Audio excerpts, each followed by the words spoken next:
tangke de gera ito na naiwan during World War II. Kasi ang mga Hapones nung araw ay tumakbo dyan sa Maliko nung dumating na yung mga sundalong Amerikano.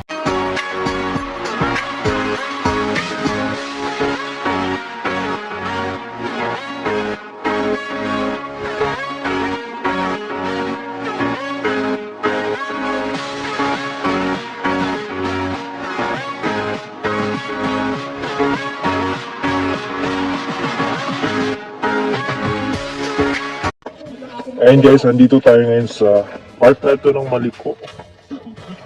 Isa sa mga dinadayo na lugar dito sa Maliko, mga kaibigan, ay itong Sherman Tangke de Guerra ito na naiwan during World War II. Kasi ang mga Hapones nung araw ay tumakbo dyan sa Maliko nung dumating na yung mga sundalong Amerikano sa pangunguna ni Douglas MacArthur.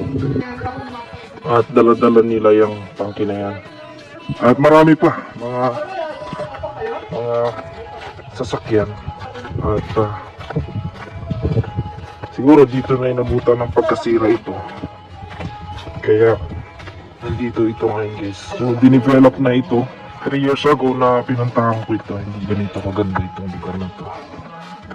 So ito yun guys. Ayan guys, ito yung ating tangke. Tawag nila dito is Sherman tank. For sure, American tank ito. So yan yung paligid niya. Ayan, papasok tayo dito guys. Ayan. So ito yung sa mga nagtatanong ano ang itsura sa loob ng tangke. So ito yun guys. Okay, nandito na tayo. So, sa ngayon, nandito tayo sa ilalim ng ating tangke. Ayan, nandiyan pa yung mga gear. Talaga naman, pag nakita mo, yan. Then, ito, yung sa itaas.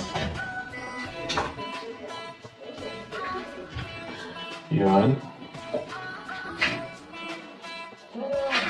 Tapos, meron dito, butas. So, pinagsisilipan siguro yan. Yan, makikita natin yung tao sa labas. Diba guys? Ang ganda! Okay?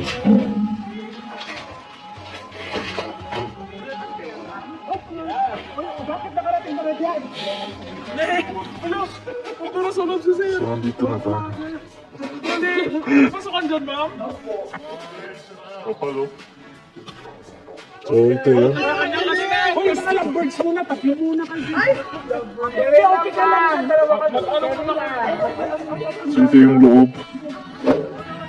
Yan guys. So, kita mo naman yung mga ano. Yan. Mga bakal. Talagang pag sa giyera. Talagang makapal.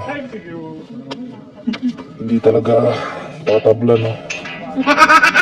Yan, yung mga bakal na nagawa noong 1940s. Yan guys. So, napakalaki. Hindi ko alam yung specific na sukat nito, pero malaki siya guys. Kasing lawak siya ng ano, dump truck. Kasing lawak yung lawak niya. Ayun, yes, yung lawak niya. Hello, kasama po ako. Shout out kay Mang Bilit. Ayan, ganun siya kalaki. Kasing lawak siya, mas malawak siya actually ng dump truck. Pero yung haba niya guys, talon tayo. Oh. Yung haba niya is parang ano, yung common na sinasakyan nating jeepney. Yan. Siguro yung haba nito is mga 14 ano. Siguro mga ano, 10 meters yung haba niya. Ayan guys. So yun yung kabuuan ng tangke natin. Tawag nila is Sherman tank. Yan. Maraming nagpapapicture.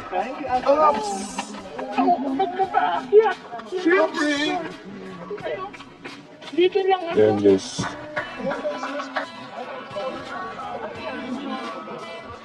Sa mga nagtatanong kung saan ito, Maliko, San Nicolas, Pangasinan o kaya Maliko, Santa Fe. So, before tayo mapunta sa Maliko proper, madadaanan natin to. Ayan. So, biruin mo.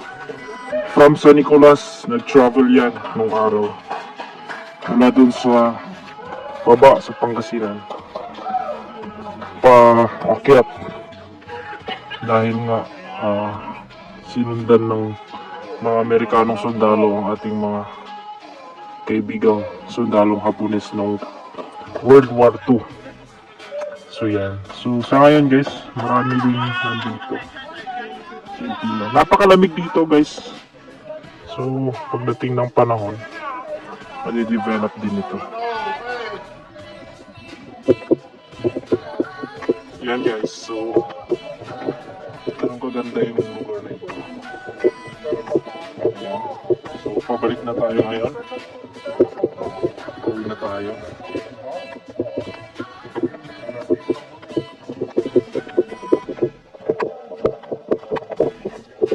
Ayan, marami din naman masyado.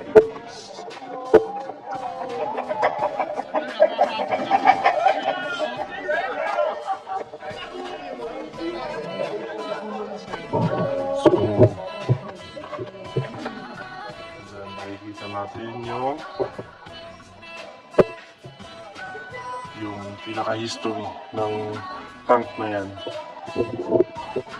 Ayun guys, pag nandito kayo sa lugar na ito, mas lalo niyong maintindihan kung bakit meron yung tanke na yan kapag nabasa niyo ito, yung tarpaulin na ito. So yan yung mga patunay na ang mga Amerikanong sundalo nung araw, 1945, ay umakyat dito. At pag-aari nila yung tangke na yan, naiwan yan. Ito po yung Sherman tank na tangke. Ayan, yun yung mga patunay. May 8, 1945, Corporal Herbert Troyer keeps close to his radio as crew readies their M16 quadruple 50 caliber machine gun to fire on drop positions on the Villa Verde Trail, Luzon, Philippine Island. Ayan guys. Diba? So, nakakatuwang makita yung mga ganitong part ng history natin na dito sa Maliko ay minsan nakapunta ang mga Amerikanong sundalo para tugisin ang mga Hapones during World War II. So thank you guys. Thank you for watching. Hanggang sa susunod po ng mga videos. This is your DIY and Travel Master PH. God bless.